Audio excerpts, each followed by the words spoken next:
All right. Well, hello to everybody. Thanks so much for joining us.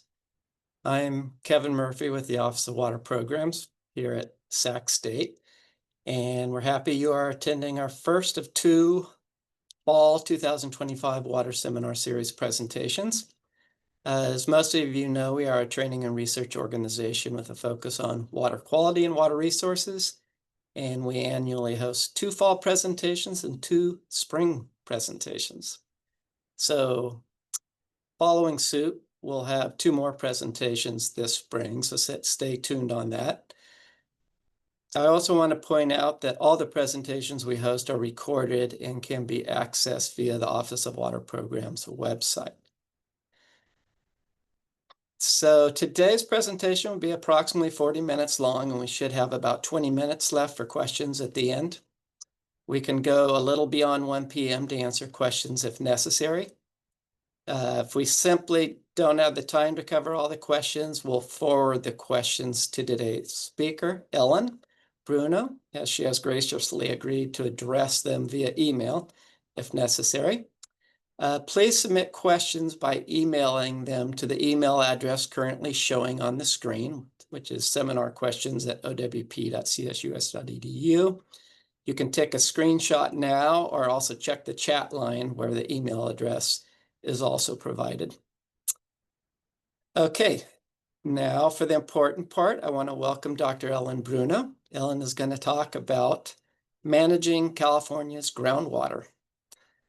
Ellen is a cooperative extension specialist in the Department of Agriculture and Resource Economics at UC Berkeley. She conducts applied research and outreach on economic and policy issues relevant to California's agriculture and natural resources. Much of her work evaluates the potential for and effectiveness of different policies for managing groundwater. She received her PhD from UC Davis in agricultural and resource economics. And with that, I will hand it off to Ellen.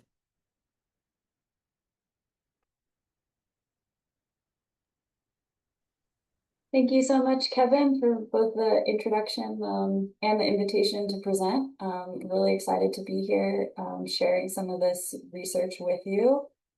I'm going to get my slides up here. So yeah, as Kevin said, I'm an economist. In much of my work, I use data to try to understand water use behavior and then use that to try to inform optimal policy design. And I've been particularly interested in groundwater use for agriculture in California. And so much of this presentation relates to the Sustainable Groundwater Management Act and what's happening with that in California. Also, as Kevin said, I work in cooperative extension. And so I'm really trying to do research that is relevant and hopefully to, also communicate folks who work in this space. So people at water agencies and at various stages of management and implementation of SGMA, for example. So I'm really excited to have this opportunity to share this research with you all. And I really look forward to any feedback and comments that you all have. So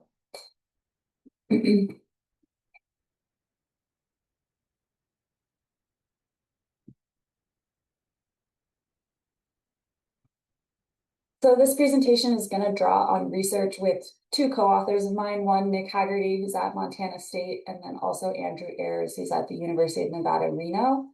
There are kind of two parts to this presentation. The first part, I'm going to share a paper with Nick Haggerty where we looked at some of the early impacts of the Sustainable Groundwater Management Act, trying to understand how farmers were responding kind of in anticipation of future regulation under SGMA.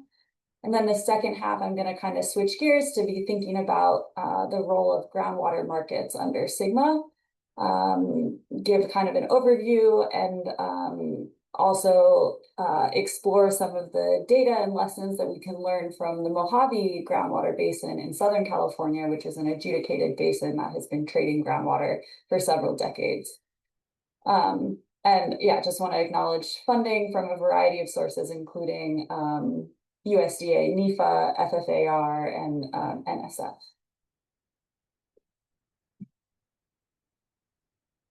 So For those that haven't heard about the Sustainable Groundwater Management Act, it passed in 2014 and is really kind of a landmark law that is changing the way that we're managing groundwater throughout California.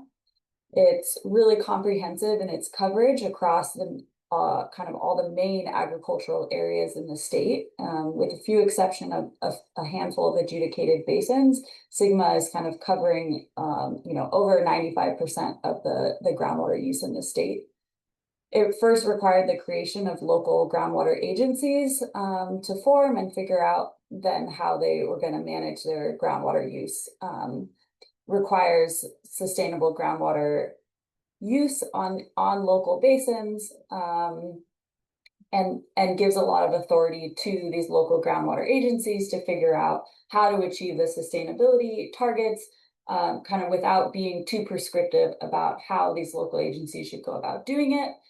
And so what that means is that we have both a lot of variation in kind of what sustainability means across different basins. So variation in like the stringency of the regulation, but everyone faces the same shared timeline.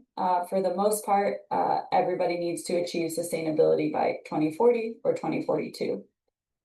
And so, yeah, really interesting time in the world of groundwater management in California.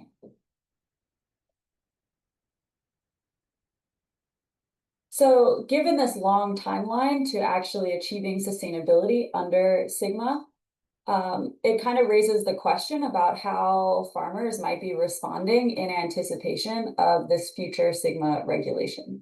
And there are a lot of different stories you could tell to try to predict that. One, you might think, oh, maybe there could be actually a race to pump more groundwater in anticipation of being regulated in the future. You're going to try to get it now before being regulated later down the line. Alternatively, you could imagine there being a more gradual transition to sustainability if you're thinking ahead and you know that there are going to be some limits on groundwater use in the future. Maybe you're making some changes now in anticipation of that. Or alternatively, maybe the timeline is just so far out into the future that there isn't much reason to do anything differently today, given that 2040 is so far into the future. So I think these are kind of all reasonable stories that we might be interested in trying to understand. I think this kind of question is interesting more broadly from a policy design perspective, because regulations of various different forms are often passed, with some sort of runway before they actually come into effect. And if they're creating perverse incentives, for example, that's something that we would want to know about and understand. And so the idea is that even before SGMA, in this case, actually begins to bite, it could affect water use and water-related investments. And so when we're particularly interested in measuring water-related investments and are going to focus on well drilling and perennial crop planting, both of which, are long-term decisions that if you are kind of thinking ahead about your future water supply, you would expect changes in that future water supply to affect those decisions to drill a new well or plant some long-term perennial crop today, for example. So I think some of these stories were kind of reinforced through some of the news cycles. So this is an article from 2021 in the LA Times saying, despite California's new groundwater law, aquifers keep dropping in a, quote, race to the bottom. And so this is kind of some of that narrative that there might be like a race to drill new wells before SGMA comes into effect, or to use as much water as you can before you're limited. At the same time, we've been seeing, an explosion in perennial crop plantings in California and in the Central Valley. And so this is using some satellite data just for our study area in the Central Valley, where we just tracked acreage in annuals and perennials over time, where the vertical line here is showing when SGMA passed in 2014. So we can see there's been just a long trend towards increases in perennials over time that was preceding the passage of SGMA. But the question is, since SGMA passed, there's been like about a 50% increase in perennials in the Central Valley in acreage. And so the question is, like, was that exacerbated or maybe dampened by SGMA in one way or another? We, of course, can't observe the counterfactual of how that would have trended in the absence of SGMA. But it's reasonable to expect that changes in your expectations about your future water supply might influence your decision of planting new perennials in the post-2014 world. So, of course, we're interested in trying to kind of isolate the impact of this future regulation on planting decisions and well drilling, but there's so many other factors that influence those decisions. Like, I'm not trying to claim that SGMA is the main driver of planting of perennials, right? I don't think it is, but I do think it could influence those decisions. And so when using the data to try to tease out the impacts on well drilling and new perennial planting, we want to use some sort of method that can control for these potential unobservable factors or confounding factors in this analysis. And so I just wanted to give you a flavor of what we're doing in this analysis. So imagine two GSAs, and I'm have this little simple illustration of Turlock and Merced bordering each other, where we have some parcel of land in blue on the Turlock side and a parcel of land on the Merced side in yellow. They're both really close to the boundary between these two GSAs, and if on average the overdraft is different between these two GSAs, you would expect them to have kind of different degrees of quote unquote regulatory stringency under SGMA.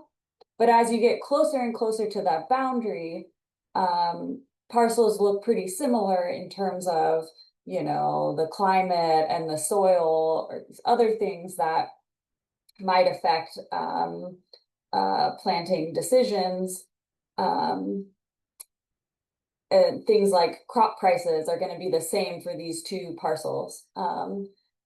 But as we get closer and closer to the boundary, so we think that they're going to be pretty similar, except for this key difference of being one GSA versus the other. And so you're facing a different degree of SGMA regulation. And so our idea is to compare well drilling and new perennial plantings for parcels that are really close to two different GSA boundaries, compare those differences pre and post SGMA as a way to try to control for these different confounding factors. So another key part of this analysis is to try to figure out, okay, what is SGMA's regulatory stringency? Which isn't that easy to tease out. I think ideally we want to capture some measure of people's expectations about their future pumping reductions under SGMA, which of course you can't directly observe. And so what we do is we assemble 3 different proxies for these expectations about future pumping reductions under SGMA. 2 of which we take from groundwater sustainability plans that these local GSAs have had to submit to the state. And so in these groundwater sustainability plans, there's reported overdraft. There's also reported projected pumping reductions. And so we just take those headline numbers. And then we also take modeled overdraft from C2V Sim. And without, a reason to believe that one is a better measure than another, we just average across these 3 proxies, and we consider this, assume farmers are aware of this information and form expectations based on that. And so this is going to be our measure of future reduction, and you can see that spread throughout the Central Valley. And so the idea is to compare parcels between all these different bordering GSAs that have a different degree of future pumping reductions or future regulatory stringency under SGMA. And we'll do these comparisons, across all of them for just farmland parcels that are really close to the boundary and therefore more comparable, with the exception, of course, of being in a different GSA.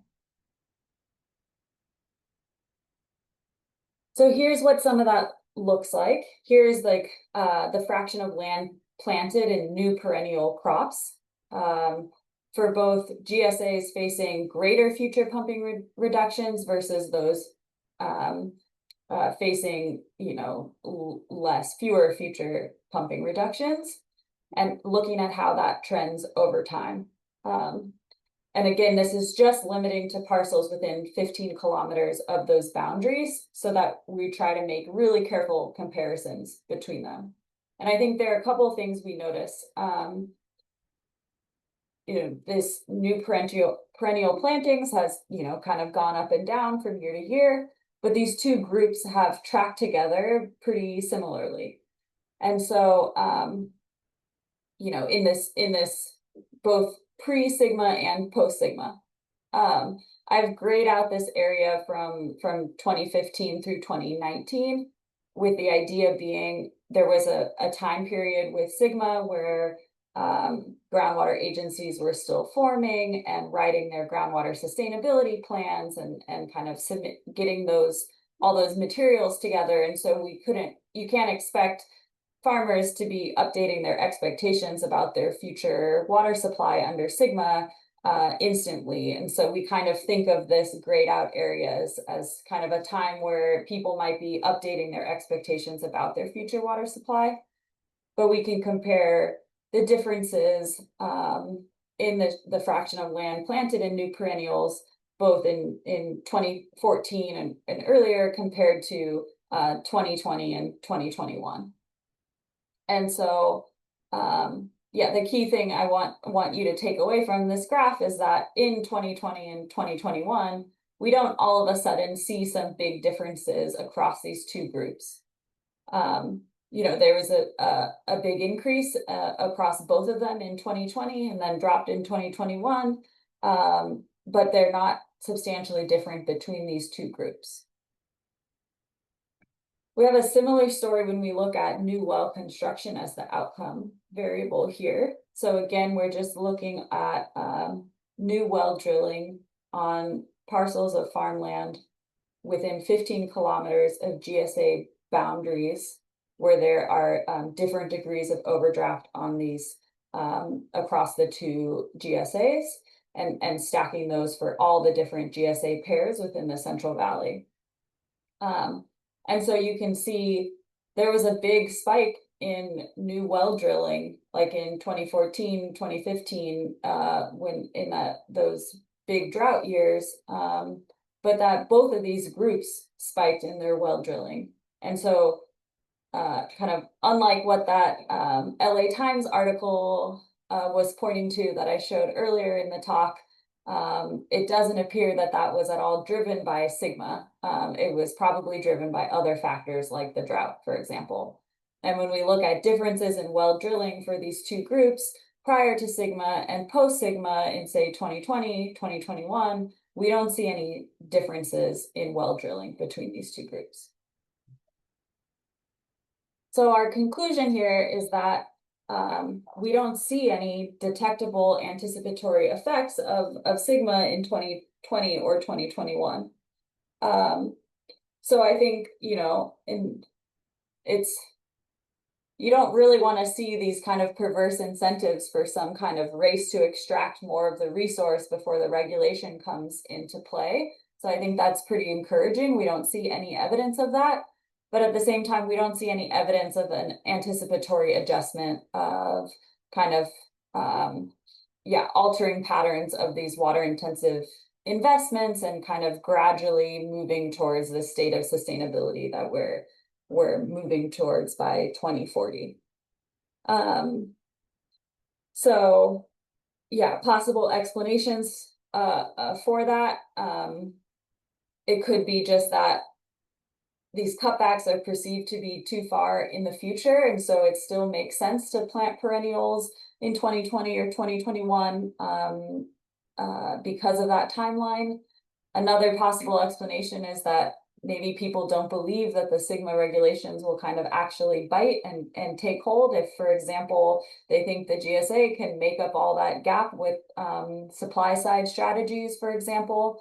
And it's kind of hard to rule that out. I tend to think it's just that the timeline is so long that you know, and we all kind of discount things farther into the future, and so it doesn't, you know, cause you to change too much behavior in the early years. But again, this was just from 2020 and 2021, and at the time of this study, our data ended at that point. But we are interested in continuing to track how this is developing, and I think a lot of things have been changing since 2021, with certain regions imposing allocations and kind of stricter effects of SGMA have been starting to come into play in recent years. And so some of our next steps are to use like OpenET, for example, which is like a remotely sensed measure of ET, try to use that to come up with an estimate of consumptive water use and to track how that has changed post SGMA now that a few more years have passed. So that's kind of next steps for that project into the future. So now I'm gonna switch gears slightly to talk more about, you know, so that paper was more of like, you know, just observational, how are farmers responding in anticipation of SGMA through their well drilling and planting decisions. And now I'm gonna kind of switch gears to thinking about how our GSAs thinking about achieving sustainability targets, with a particular focus on groundwater markets, which is one kind of demand side strategy for achieving SGMA goals. So SGMA opens the doors for local groundwater trading in California in a way that didn't exist prior to SGMA. There wasn't really any incentive to try to trade groundwater when you could essentially drill a well and pump that water. So that landscape is really changing, and that's opened up a lot of questions about the potential role and impacts of groundwater trading now that that is a potential option and is appealing to some folks. The Public Policy Institute of California has done some great research trying to understand the potential impacts of SGMA and the role of groundwater trading. They estimate that across the San Joaquin Valley, that as a result of SGMA, they're looking at on average a 16% cutback in groundwater use, and that could cause fallowing of over 700,000 acres and crop revenue losses of about 3.5 billion a year. And so they're pretty like meaningful economic impacts of reductions in groundwater use to the ag economy, and that, you know, trading could reduce those costs of SGMA by a pretty large margin. And so for that reason, you know, groundwater markets are something that should be taken seriously, because there are going to be big short-term costs to SGMA, and if there are ways that we could reduce those costs, you know, that's worth taking seriously. So just to give you a quick, you know, status update from what I can tell on groundwater markets as they're developing under SGMA right now. I've been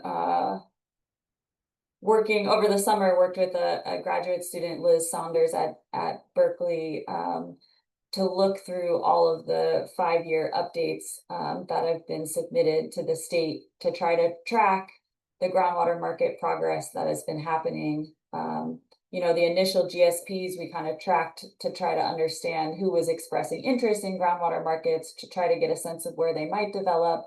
And so the 5-year updates were an opportunity to follow up on those to try to understand how markets are developing.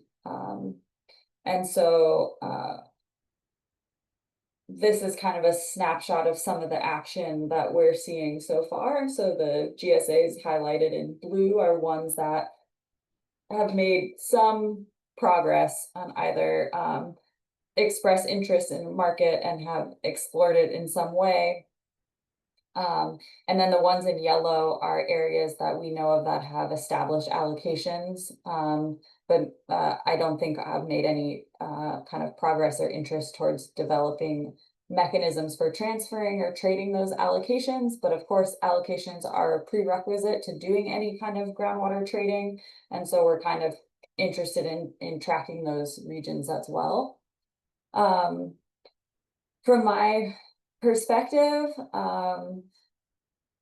it looks to me that the groundwater markets have kind of been struggling to gain traction when I look across the different GSAs that had initially expressed interest and followed up on how they're doing now. For example, McMullen GSA looks like they've kind of stalled in the coordination process over determining allocations. The Madera County GSA had initially expressed interest, did a market simulation, and then ultimately deemed that actually developing a market was too challenging. In a couple areas like West Side and Eastern Tule, I think that trades are allowed, but I'm not sure to what extent there's kind of a formal market mechanism to try to facilitate that. Fox Canyon was one of the regions that had first kind of established groundwater trading under SGMA, but then ultimately that went to a court adjudication process. And then Mid-Cahuilla is one that has done a water market pilot that I do think is, from my understanding, kind of proceeding with trying to develop a market at scale, although I don't know what form that's going to take. So anyways, that's kind of to the extent of my knowledge, an overview of the market development happening under SGMA. It certainly is a challenging thing to navigate, lots of decisions for the GSAs to make. And I think the progress is kind of showing some of those challenges. I think, so we kind of talked about how trading could reduce costs of SGMA. But I think there are potentially some pros and cons and a lot of concerns that have been raised with respect to groundwater trading. And so the research I want to present to you today is trying to speak to some of these concerns and learn what we can from past groundwater trading. So, both theoretically and empirically, we know that water markets can generate large efficiency gains relative to more prescriptive policies. And what I mean by that are, allocations for groundwater that aren't allowed to be traded. So those would be like the more prescriptive policies. That flexibility of being able to trade and getting the water to those that can put it to the best use is what creates these efficiency gains and would reduce the cost of a policy like SGMA. But this could lead to consolidation of those allocations, for example, if the high productivity firms are buying water from low productivity firms. That's part of how these efficiency gains are achieved. And if it happens to be that the low productivity firms are also small farms, for example, then we might be losing small farms as a result of groundwater trade. And so, there are concerns about this consolidation and what that might mean for sectoral reallocation and structural change in a region. Fears about market power, perhaps arising from that consolidation. Fears about the loss of small farms, and things associated with that.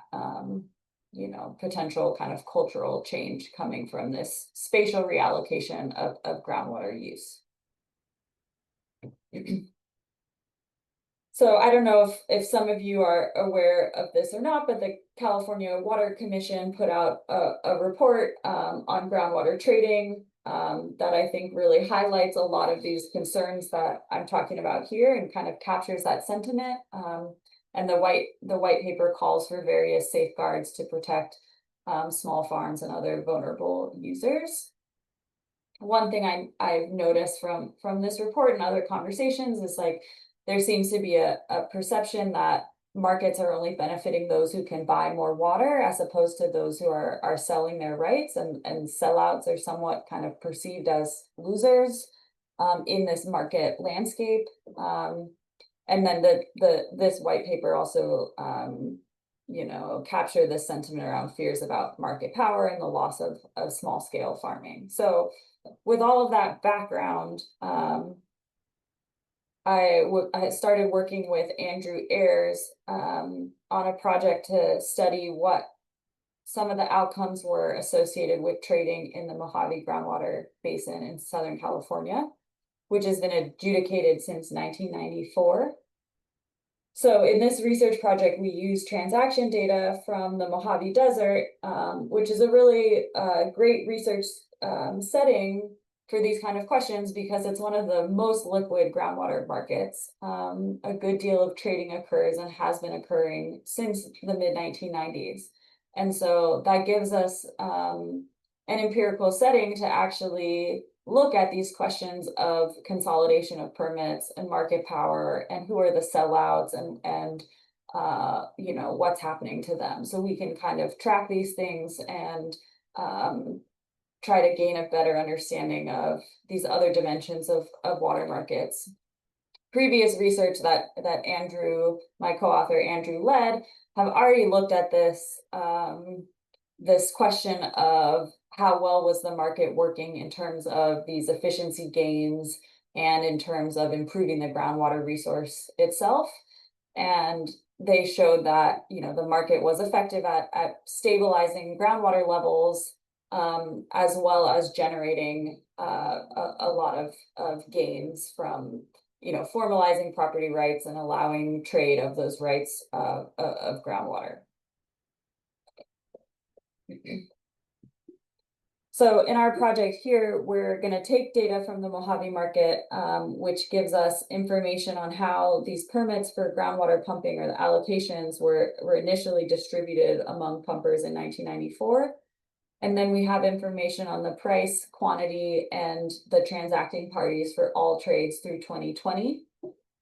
And then how those initial entitlements were ramped down over time in order to achieve the sustainable yield in the basin.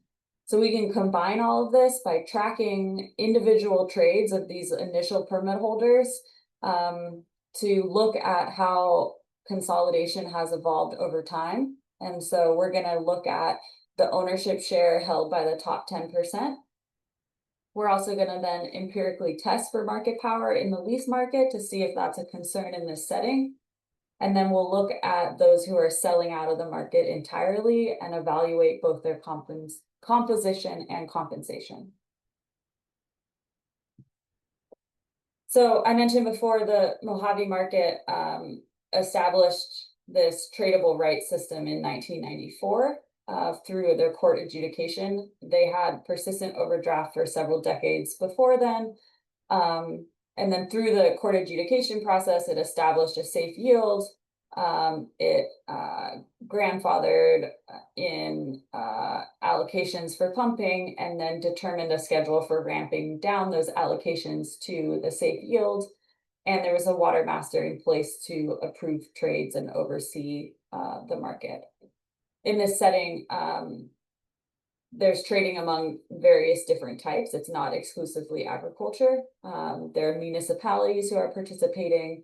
There are brokers who help facilitate trade and other commercial entities, and even some purchases on behalf of the environment. Here's what it looks like. There are these various subregions that operate as separate markets. You can't trade across these subregions. And there's various degrees of trading among them, both permanent sales and temporary year-over-year leases of water. So the initial allocation of pumping rights was grandfathered in based on the pumping within the previous 5 years prior to the adjudication.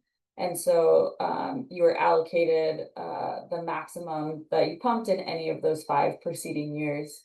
And in this sense, it was like more favorable to farmers in the region who have more variable water use than the public water suppliers. And then here's that ramp down over time. Everyone was ramped down at the same rate, in the early years. And then there was some variation across these different subregions and how they were ramped down over time. So the first thing we find is that the initial allocation of pumping rights was highly unequal. So we found that from this initial allocation where they were grandfathered in, the top 10% of owners controlled 65% of the permanent rights for groundwater pumping. And the top 1% controlled a quarter of those groundwater pumping rights. And just for comparison, this is not that different from the Las Posas adjudication that happened in 2023, where the top 10% controls 58% of the rights. So this is important to keep in mind when we think about consolidation of the market and how that changed over time, because this is a result that has nothing to do with trade, right? This is just grandfathering in allocations. We're starting from a place where things are fairly unequal.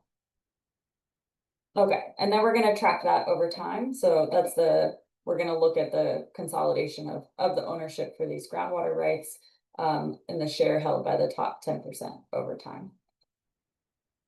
So what we find is that consolidation did increase over time. This is showing it from 1995 to 2020. But I think this was a pretty mild increase over time. That's how I would characterize it, because this top ownership share grew from 65% to 75%. So not a huge increase given that it was a 25-year time horizon.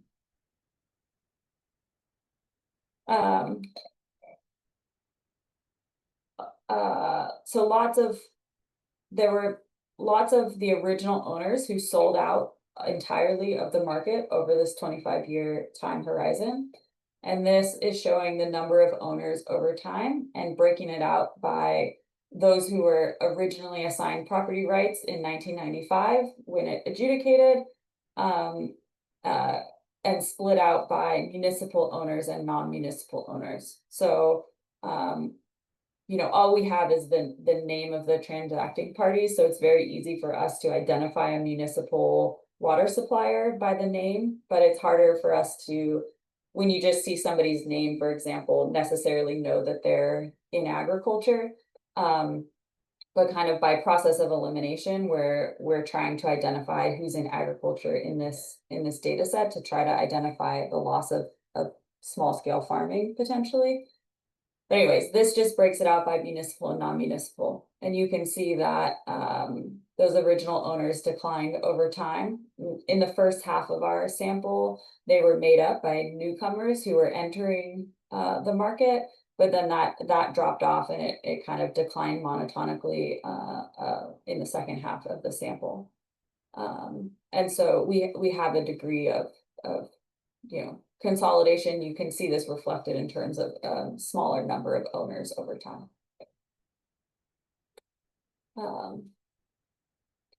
Okay, and then just diving in really quickly on who those sellouts are in the market. So I'm talking about people who have sold their water rights entirely and then exited the market. On average, they are smaller than those who remain in the market. On average, they hold 40% less of the groundwater rights, those that are selling out. They're more commonly agricultural users. So there's some evidence of kind of loss of small farmers. But we also, looked at how they were compensated for the sale of those permits and found that they're not statistically different from the prices received by other market participants, suggesting that they were fairly compensated for the sale of those groundwater rights in the market. And so the last part of this study that I want to touch on before I conclude and kind of open it up for questions is this question of market power and whether consolidation in the market might lead to any sort of market power. And by market power, I mean the ability of a small number of large firms to influence the price in the market. And so in this area, there has been a lot of growth in urban water demand, and so the public water suppliers have been increasing their share of the water rights over time. And so in this setting, these are kind of the big players. And so the question, if we're interested in market power in the Mojave Desert, is whether or not the large municipal buyers are big enough that they can influence the price over the smaller farmers who are selling their water rights to the large municipal buyers. So I'm not going to get into the details, of course, but we do a formal empirical test for market power in this market, and we don't find much evidence of it. So kind of suggesting that the market is pretty competitive. So we find at most there could be markdowns of $4 per acre foot, and that translates to less than 5% of the transaction price. And so in this setting, we don't think market power is a large concern. So to wrap up here this study on Mojave, I think we have kind of four main conclusions. One, the initial allocation of groundwater permits that were grandfathered in was unequal to start with. As a result of trade, we think that there was some mild consolidation that occurred over this long 25-year horizon, where that top ownership share increased by 10 percentage points. Our tests of market power suggest that there is not much evidence of anti-competitive behavior, which is good to see. The market seems to be working fairly well. And about half of the original owners sold out. They were largely non-municipal and smaller on average, but appear to be compensated fairly. So, of course, Mojave is just one example. It's not to say that these results are going to translate to other groundwater markets or other regions in the state, but it is still, I think, really helpful to take a region that has been trading groundwater for 25 years and figure out what we can learn from it as groundwater markets are developing under SGMA. So just to conclude, as you can probably tell, I'm very excited about the Sustainable Groundwater Management Act and its potential to improve groundwater resources in California. I think, there's so many specific policy choices that local groundwater agencies can make that carry different economic implications, and setting allocations and allowing trade of them is part of that, and it's part of what I'm interested in my research. There's a large literature in economics suggesting that there can be large increases in aggregate well-being by allowing the trade of those allocations. But there's still a lot of uncertainty with respect to that.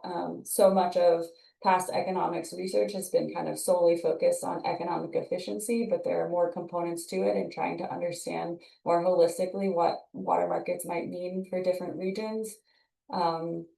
So I'm excited to be working in this space, and really look forward to any comments and questions that you all have. So thank you very much.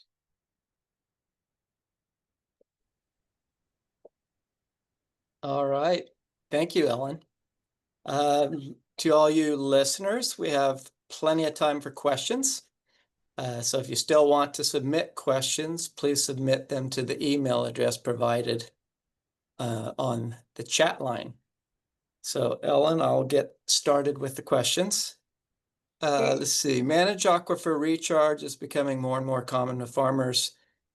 Has there been a big change in the amount of managed aquifer recharge in the last 10 years? Yeah, that's a great question. That's also something I have learned from the Public Policy Institute of California. They have done some early tracking of how much managed aquifer recharge and in general the supply side strategies that are being proposed across different GSAs to achieve SGMA. So those are definitely a big part of achieving SGMA, and I have no doubt that even though I don't have any data to back it up myself, I have no doubt that there's been a surge in interest in managed aquifer recharge as a result of SGMA. But my understanding, at least, is that the managed aquifer recharge won't be enough to kind of actually achieve sustainability alone. And that in many areas, we're going to need these demand side strategies in addition in order to achieve sustainability. All right, thank you. Next question, has there been any evidence at all that farmers are planting crops that require less water than typical crops?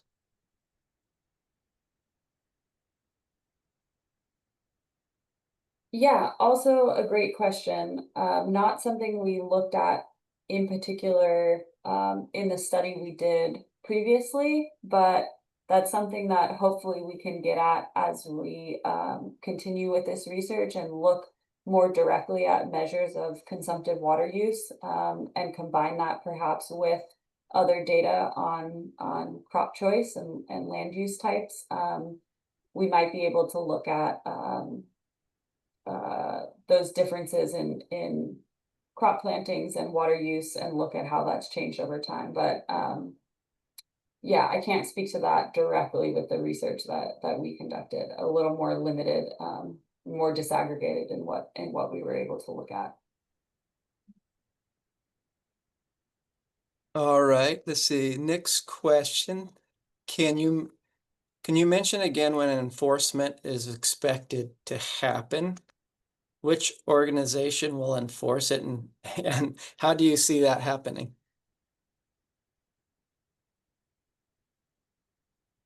So yeah, for SGMA,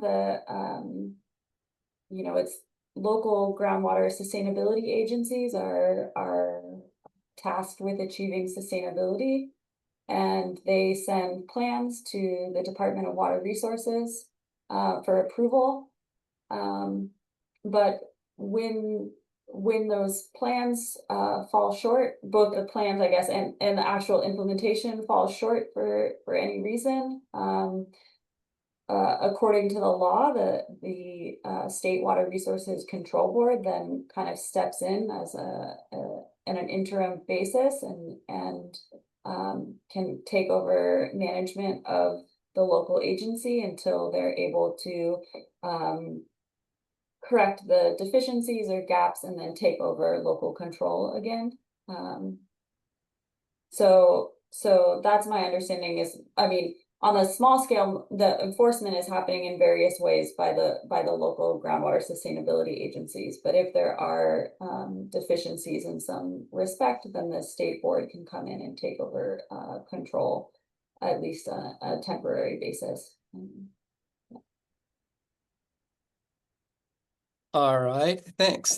That is interesting. Let's see. Next question. I wonder if these changes might cause political issues. The Nile River has faced political tensions due to upstream countries constructing dams and controlling water flow, which affects downstream nations that rely on the river. Could a similar issue arise here in California with water trading or water flow management? Some people might try to retain more water in order to sell it.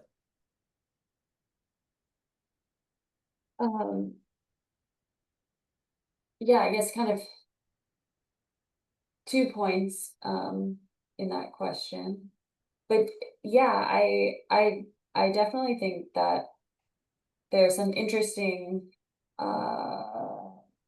challenges with the nature of managing a resource like groundwater because it is connected hydrologically in many regions to varying degrees underground, and the administrative unit of a groundwater sustainability agency doesn't necessarily align with the flow of the resource underground.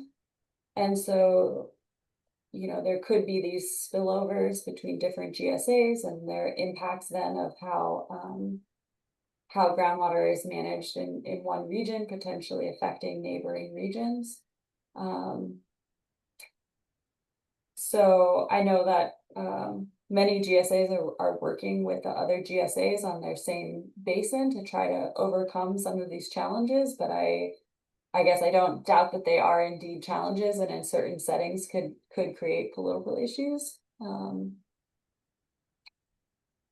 But yeah, I guess one point that I don't think I mentioned in the presentation is that any places where groundwater trading might be arising, it's all on the local level, and these don't really work if you would be trading with somebody whose groundwater is disconnected for some reason. It's all trading within kind of a shared hydrologically connected region, and so hopefully that prevents some of these negative kind of spillover and interconnectedness issues. But thank you for that question. All right, thanks, Ellen. Next question. Let's see. Good afternoon. One of the perverse incentives that has been concerning is increased pumping to set the BAP before the SGMA allocations are finalized, to establish as large an allocation as possible to begin with. What is the process towards developing and allocating those rights? Yeah, great question. I mean, that's part of what inspired this first research question about the anticipatory effects of sigma. I think you're right that it could.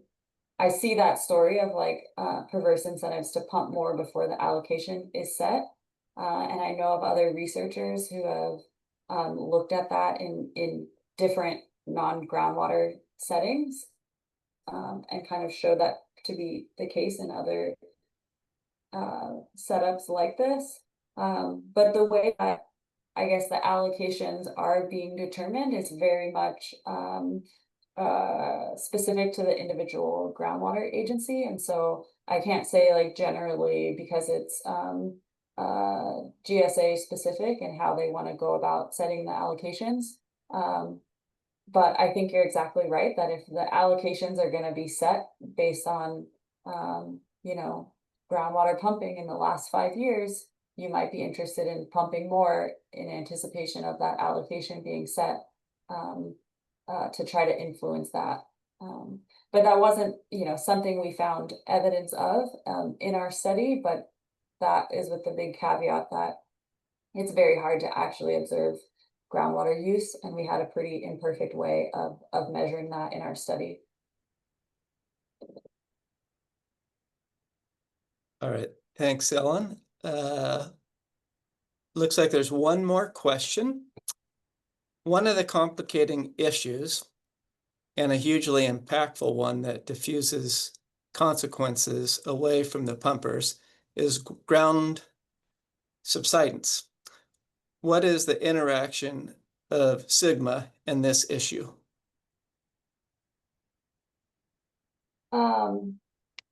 So land subsidence is definitely on the radar within sigma. It's one of the kind of undesirable results associated with overpumping of groundwater that needs to be corrected in order to achieve sustainability.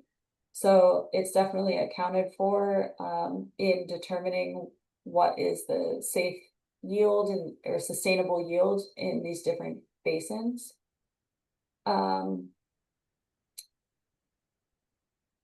I don't know to what extent that as a singular issue is across different GSAs, where that is kind of a big more important factor than other undesirable effects of groundwater overdraft, but I know that it is an important factor and it's something that is accounted for across these different GSPs.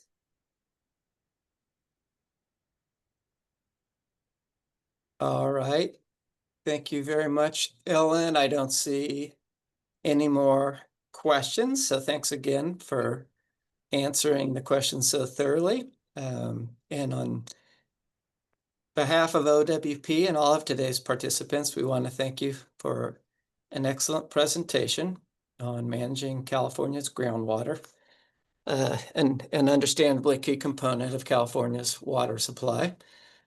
So once again, I want to thank all our listeners, and I hope everyone has a nice weekend. Take care. Thank you so much. Thank you, Kevin.